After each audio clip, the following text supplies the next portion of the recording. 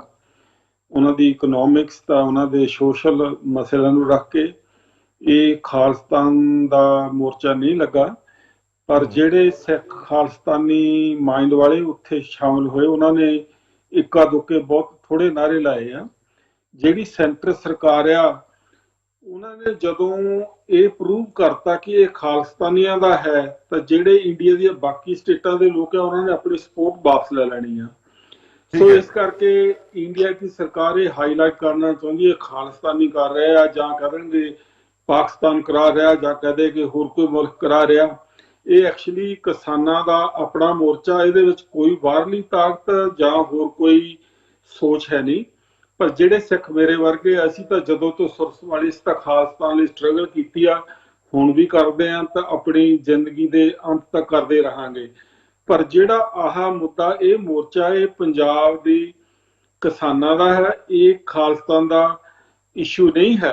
ਪਰ ਇਹ ਉਹਦਾ ਰੈਕੋਰਡ ਮੈਂ ਕਹਿ ਦੇਵਾਂ, ਜਿੰਨਾ ਚਿਰ ਖਾਲਿਸਤਾਨ ਬਣਦਾ ਨਹੀਂ, ਉਹਨਾਂ ਚਿਰ ਪੰਜਾਬ ਦੇ ਮਸਲੇ ਹੱਲ ਨਹੀਂ ਹੋਣੇ।